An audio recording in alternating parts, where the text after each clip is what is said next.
Students, welcome back to this channel. आज हम start करने जा रहे हैं अपना एक न्यू लेक्चर सीरीज जिसमें हम कवर करेंगे basic concepts of political science. आज इस लेक्चर सीरीज में हम सबसे पहला जो कॉन्सेप्ट कवर करेंगे वो है सोवर्निटी का। इसके बाद आपको जो भी बेसिक कॉन्सेप्ट, अगर आपको कोई ज्योग्राफी का समझना है या फिर इकोनॉमिक्स या पॉलिटिकल साइंस या किसी भी टर्म को आपको समझना है या कोई कॉन्सेप्ट को आपको अच्छे से समझना है, तो आप कमेंट सेक्शन में बताइए, उस वर्ड को लिखिए और उस कॉन्सेप्ट को क्लियर करने के लिए मैं 5 to 6 मिनट्स का एक वीडियो अपलोड करूँगी। ओके, सो आपको क्लैरिटी हो जाएगी उस कॉन्सेप्ट के बारे में। तो अभी हम सबसे पहले स्टार्ट करते हैं इस कॉन्सेप्ट से, that is the meaning of sovereignty. So, what means by the term sovereignty? The term sovereignty is derived from the Latin word supranus, which means supreme. So, supreme here means the highest power. और highest power यहाँ पे किसके case में है? आगे देखो, it is supreme power of the state to take any decisions. So basically sovereignty word जो है वो एक लेटिन वर्ड से आया है सुप्रानस, जिसका मतलब होता है सुप्रीम पावर और हाईएस्ट पावर। और हाईएस्ट पावर यहाँ पे किसके हाथों में बोल रहा है? वो स्टेट के पास है। Supreme power of the state to take any decisions. तो सोवर्निटी का मतलब ये होता है कि जब भी किसी स्टेट के हाथों में सुप्रीम हाईएस्ट पावर होती है डिसीजंस लेने की, यहाँ पे स्टेट का मतलब ध्यान रखना, हरियाणा, पंजाब और उत्तर प्रदेश, इन स्टेट्स की बात नहीं हो रही है। इस कॉन्टेक्स्ट में स्टेट का मतलब होता है होल कंट्री, और उस कंट्री में जो गवर्नमेंट वर्क कर रही है वो उसके डिसीजंस जो हैं वहाँ पे सुप्रीम हो जाते हैं। ठीक है। So what is the meaning of sovereignty? Sovereignty word जो है वो एक लैटिन वर्ड से आया है सुप्रानस, जिसका मतलब होता है सुप्रीम पावर और हाईएस्ट पावर।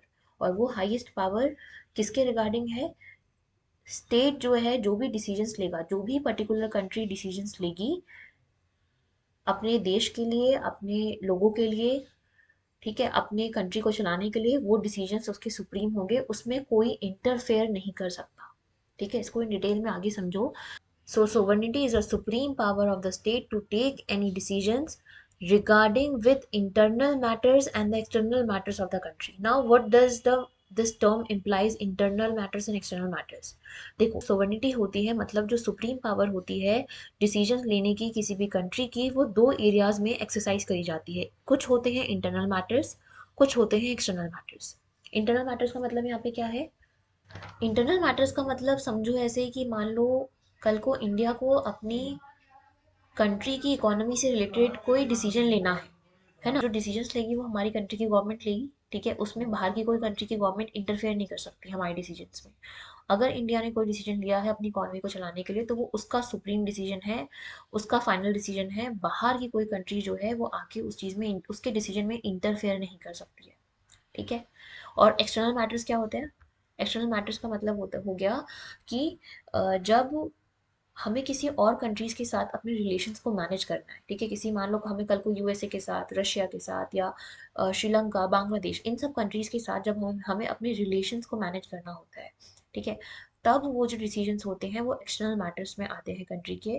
और उस केस में भी कंट्री के पास सुप्रीम पावर होती है डिसीजन लेने की। इस लाइन का सिंपल सा ये मतलब हुआ कि कल को इंडिया का केस लेके चलो, कि कल को अगर इंडिया को अपने इंटरनल मैटर्स पे, मतलब अपनी इकोनॉमी से रिलेटेड उसको कोई डिसीजन लेना है, या अपनी जो भी उसको अपनी कंट्री चलाने से रिलेटेड कोई डिसीजन लेना है, वो उसका सुप्रीम डिसीजन होगा, उसमें कोई इंटरफेयर नहीं करेगा। And same lie with the external matters. कल को इंडिया को रशिया के साथ कैसे रिलेशंस बनाने हैं, कौन से अग्रीमेंट साइन करने हैं, ये सब इंडिया का खुद का डिसीजन होगा। कोई उसके डिसीजन में इंटरफेयर नहीं कर सकता। That is what the sovereignty is. ठीक है, आगे देखो। Sovereignty makes a state independent and supreme. Again, I am emphasizing that state here means the whole country or the government in that country. Okay, so दो country decision ले रही है, वो उसके फाइनल डिसीजन होंगे, उसमें कोई एक्सटर्नल पावर इंटरफेयर नहीं करेगी। ठीक है। और यही कॉन्सेप्ट जो है, जब कोई कंट्री होल्ड करती है सोवर्निटी का, सोवर्निटी की वैल्यूज, तो वो अपने आप में ही इंडिपेंडेंट और सुप्रीम होती है। यहाँ पे हम इंडिया का एग्जांपल लेके चलेंगे कि जब इंडिया सोवर्निटी के वैल्यू को होल्ड करती है, तो इसका मतलब वो इंडिपेंडेंट और सुप्रीम है अपने डिसीजंस को लेके।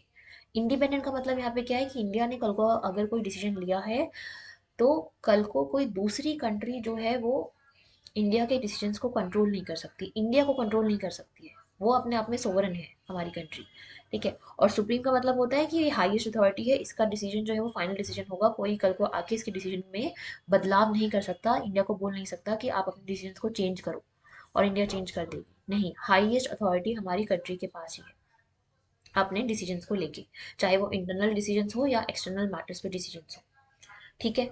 उसके बाद क्या कह रहे हैं, it is internal supremacy and external independence, मतलब सेम चीज की इंटरनल मैटर्स पे जो भी हाईएस्ट अथॉरिटी है वो हमारी कंट्री, हमारी गवर्नमेंट के पास है। एक्सटर्नल इंडिपेंडेंस को लेके भी कि कल को कौन सी कंट्री के साथ हमें कौन सा अग्रीमेंट साइन करना है, और इंडिपेंडेंस से रिलेटेड ये मैटर्स है, जिसपे कि हमारी कंट्री जो है क्योंकि सोवरन है तो वो फ्री है डिसीजंस लेने के लिए इन मैटर्स पे, ठीक है। उसके पास सुपरमेसी है, चाहे इंटरनल हो चाहे एक्सटर्नल एक्सटर्नल हो, ठीक है।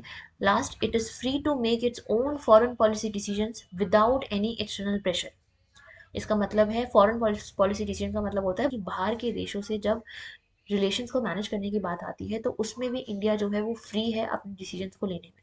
कल को क्योंकि इंडिया सोवरेन कंट्री है तो उसके डिसीजंस जो हैं कि हमें कौन सी कंट्री के साथ फ्रेंडली रिलेशंस रखने हैं, हमें कौन सी कंट्री के साथ जो है अग्रीमेंट साइन करनी है, ठीक है, कौन सी कंट्री के साथ हमें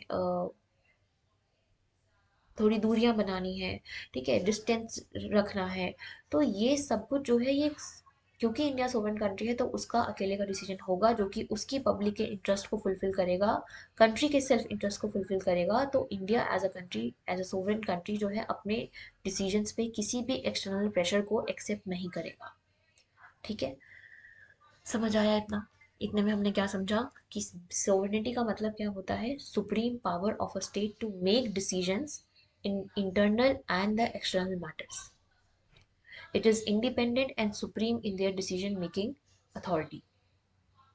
ओके, सो इंटरनल सुपरमेसी भी है, एक्सटर्नल सुपरमेसी भी है, कल को फॉरेन पॉलिसी डिसीजन की बात भी आती है जो कि एक एक्सटर्नल मैटर है तो उसमें भी इंडिया फ्री है अपनी मर्जी से कोई सी भी पॉलिसीज बनाने के लिए, डिसीजंस लेने के लिए। कल क्लियर हुआ? सो सोवर्निटी का कॉन्सेप्ट क्लियर हुआ आपको? कोई भी डाउट हो कमेंट सेक्शन में लिखिए, और अगला कौन से कॉन्सेप्ट पे आपको लेक्चर चाहिए please type in the comment section. Okay, so मिलते हैं हम नेक्स्ट लेक्चर में।